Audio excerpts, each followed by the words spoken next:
தமிழர்களின் வீரத்தை மென்மேலும் இந்த உலகிற்கு எடுத்துக்காட்டிய என்னுயிர் தலைவர் மேதகுவே பிரபாகரன் அவர்களின் வீரத்தினை நெஞ்சிலே ஏந்தி இந்த கூட்டத்திற்கு வருகை தந்துள்ள அத்துணை நாம் தமிழர் கட்சி உறவுகளுக்கும் என் அண்ணன்களுக்கும் தம்பிகளுக்கும் சீமானின் தம்பியின் புரட்சிகரமான வணக்கம். எப்போதும் கோவில்களில் ஆடுகளைத்தான் பலியிடுகிறார்களே ஒழிய சிங்கங்களை அல்ல என்று கற்பிக்கிறார் புரட்சியாளர் அண்ணல் அம்பேத்கர் அவர்கள்.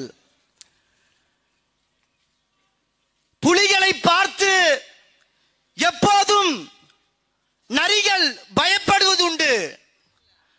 அதுவும் இந்த நாம் தமிழர் கட்சி புலிகளை பார்த்து இந்த திராவிட குள்ள நரிகள் இந்த விக்கிரவாண்டி தொகுதியிலே பயந்து கொண்டிருக்கிறார்கள்.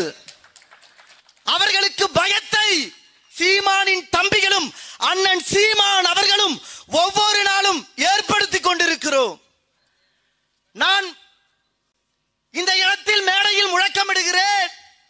இதே இடத்தில் சற்று தொலைவில் ஒரு 2 மணி நேரத்திற்கு முன்பு ஒரு சண்டை நடக்குது. இந்த ஊரை சார்ந்த மகளிர் எல்லாம் சண்டை போடுகிறார்கள் திமுகவினரிடம்.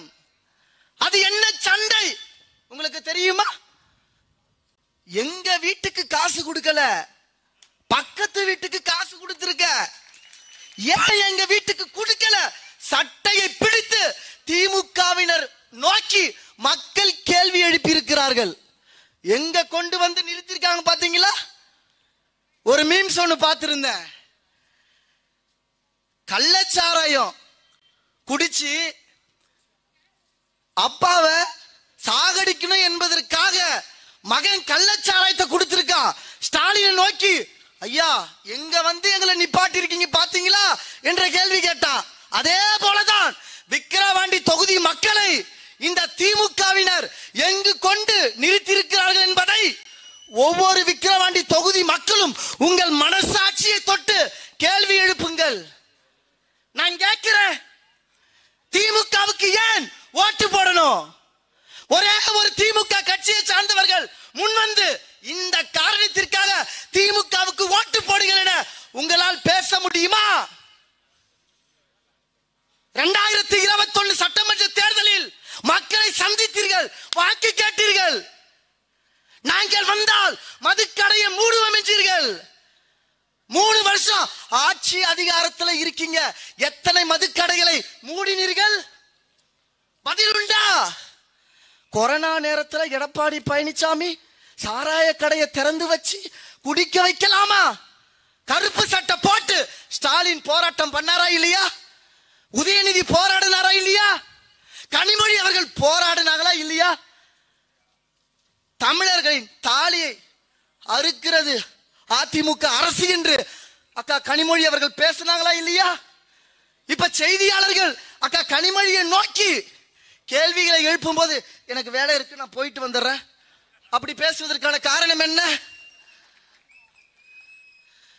யோசிக்கணும். இத நாங்கள் மாற்று அரசியலை பேசுகிறோம், தனித்துவமாக நிற்கிறோம், யாரோடையும் கூட்டணி வைக்கல.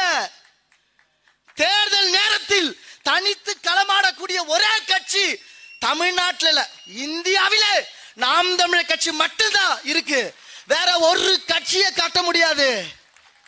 ஆணுக்கு நிகர் பெண் சமம். பெண் விடுதலை இல்லையே மண் விடுதலை இல்லை. எங்கள் தலைவர் மேதகுவே பிரபாகரன் அவர்கள் கற்பிக்கிறார்.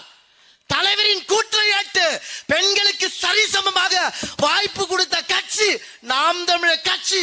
பெண்ணியத்தை பத்தி துணிச்சலாக பேசக்கூடிய உரிமை எங்களிடம் மட்டும்தான் இருக்கு. புரட்சி எப்போதும் வெல்லும். நாளை மலரும் நாம் தமிழர் கட்சி அரசு அதனை சொல்லும். நாம் தமிழர். அடுத்ததாக மாணவர் பாசறை மாநில ஒருங்கிணைப்பாளர் தமிழவன் அவர்கள்.